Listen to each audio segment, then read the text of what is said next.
Kedy to povedal Galileo Galilei, že a predsa sa točí? A potom ho upálili. Aha. Takže dobre, tu sa nám to krúti, ideme sa pozrieť na druhý karter. Nech tu nevyrušujem. Majiteľ 354 pozrel video a na základe videa vydal pokyny. No a jeden z pokynov bol, že uprednostní radšej drahšiu opravu uloženia ložisk v kártroch, než lacnejšie lepenie. Súhlas, není problém. No, ono sa to povie, ale na všetko máme liek. Samozrejme, v tomto prípade je základ mať to perfektne ustavené. To znamená, táto rovina musíme ju mať ustavenú kolmo na vyvrtávaciu tyč. Potom si chytíme indikátorom, zase presne sa chytíme podľa fleku pre gufero, ktoré teda od fabriky je jasné, že je sústredné, je to jeden priemer pre ložisko. No, nejdeme až von, konec koncov na čo? Ide nám o to opraviť frek pre uloženie ložiska. A zase môžete sa pýtať, a prečo ste nešli až po segerku? No lebo na tom ložisku je predsa môj zlatý zaoblenie, tam je rádius. Takže fakticky nám stačí ho oprieť len potiaľ, kde teda tá rovná plocha, tam, kde je na ložisku rádius, to už opierať nemusíme. Na čo? No a tým pádom zároveň aj sa vonkoncom nedotkneme fleku pre segerku. No a získame tým aj to, že vložkujeme vlastne len priestor, ktorý je pekne spevnený touto stenou. Lebo keď sa to vložkuje celé a ďalej, tak už sa nám tu troštička to komplikuje tým, že toto, čo je vlastne nad,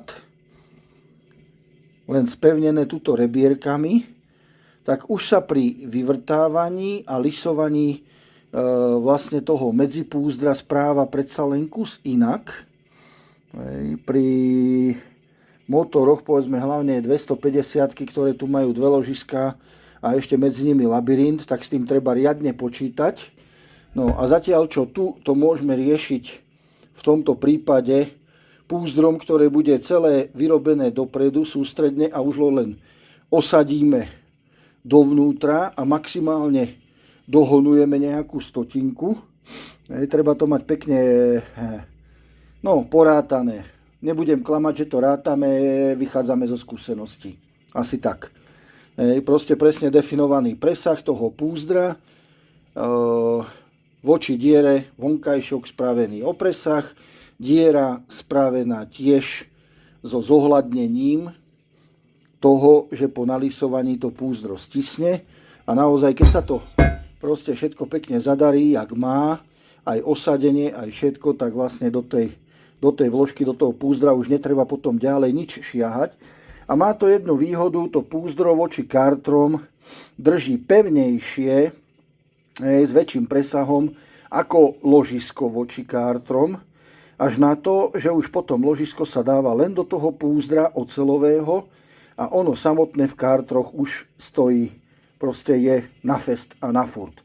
Takže aj pre ďalšie prípadné rozoberanie motora je tá situácia o čosi priaznivejšia ako v originálnom vyhotovení. No, takže tak nejak. Jedna strana, druhá strana. No. Tam už, ak som dobre videl, už ťahal poslednú dokončovaciu špónu. A keď sa pozerám na to, že koľko máme hodín, tak naprosto teoreticky pri troške snahy, a už som to zakríkol, pri troške šťastia, by to dneska možno mohlo byť hotové, ale keď sa človek veľmi teší, tak to zakrikne a potom to just není dobre. Dalo sa to samozrejme robiť aj iným spôsobom, ale toto bolo náročnejšie na ustavovanie, naozaj bolo treba chytiť presne stredovú rovinu, zamerať si na mašine, precízne vycentrovať podľa fleku pre gufero. Kopec, ono sa to nezdá, ale kopec presnej roboty. Dalo sa to teoreticky spraviť aj inak, že by sme si dali stredový diel, do neho by sme si dali ložisko 6306. Mám 30 vyvrtávací trň, sem do jedného kartra by sme si uložili 6206. 30 vyvrtávacím trňom by sme vyvrtali na jednej strane karter, ten by sme opravili a potom by sme vlastne pomocou neho a stredového ložiska vyvrtali druhú stranu. No, bolo by to zložitejšie a no, tak o čosi prácnejšie, toto vyžaduje naozaj to ustavovanie, tú pozornosť a tak ďalej, ale v konečnom dôsledku je to takto zase o čosi rýchlejšie. A keďže čas sú peniaze, tak tým pádom aj o čosi lacnejšie. Kartre vyvložkované a môžeme pokračovať s motorom ďalej. Aha. Aj. Ešte bude dobre obnoviť dieročku. Mám na to taký predĺžený vrták. Na to kolega troštička zabudol. Nie, by sa stalo v tomto prípade niečo tragické, ale budiš. No, tu máme po opracovaní otvor o nejakú tú stotinku oproti plánu menší. Aj to kolega išiel honovať, vravím, neko nič. Netráp sa. Použijeme ložisko s väčšou radiálnou vôľou.